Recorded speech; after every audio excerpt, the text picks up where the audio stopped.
Ayo Mbak Lala, bawani Mbak Lala. Nggih. Rukun Islam.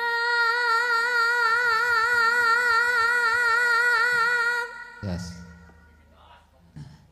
Kang lima puniki.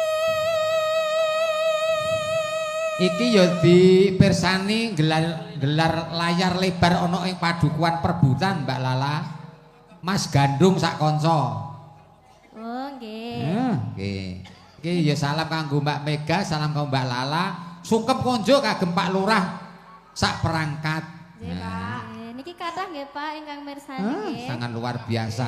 Mugane ya didongake sing nduk mirsani kabeh muga pinaring ana bagas waras sehat ya, Nak. Amin. Mugi-mugi warga Katongan Lipar dan sekitarnya panjang umur, lancar rezeki. Amin. Ugi sing napa nembe dangan enggal mantul. Kalih mugi-mugi nggih lunas utange nggih, Mbak. Jos. Pokoke tenan. Sapa sing gelem amin sesuk mesti dicepetke apa sing dadi gegayuhane. Allahumma. Nah ngoten masa didongake kok ora ngamini. Suwe no lunase. Allahumma. Terus monggo.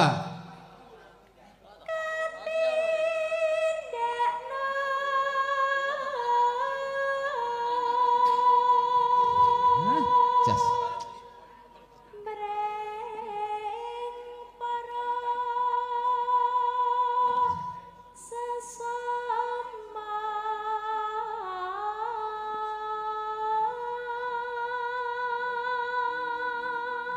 Mbak Mega.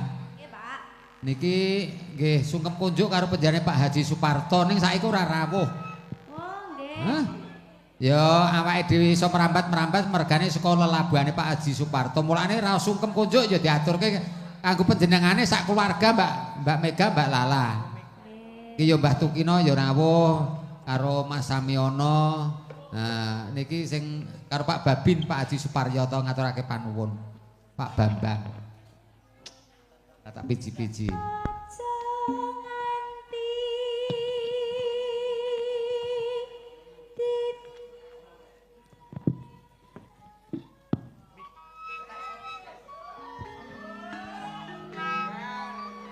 niki wireless-e mati, Mas. Manggantos mawon nek mboten gadah serep dibuang mawon, Mas. Wong kok nek ngono celewak-celewa kok malah nganyelke lho. Aja nganti ditinggalke.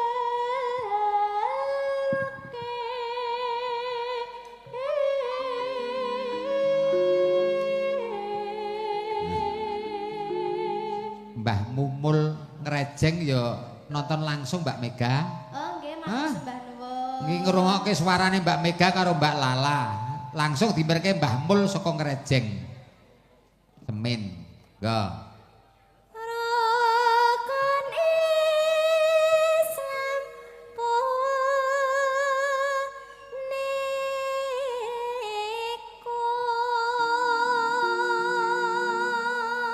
Yes. sahadate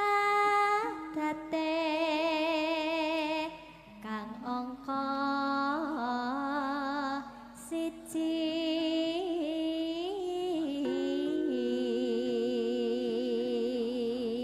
Oper Mbak Mega. Kang kapindho salat dene kang katelu.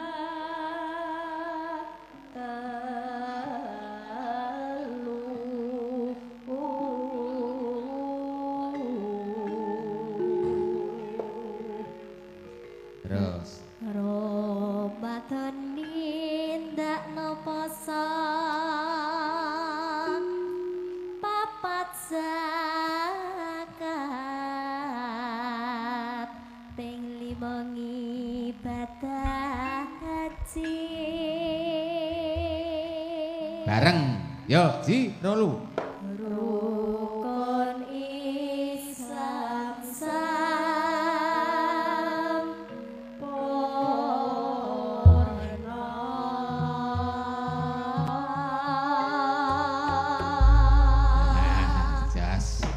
Ya.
Jos, matur nuwun Mbak Mega.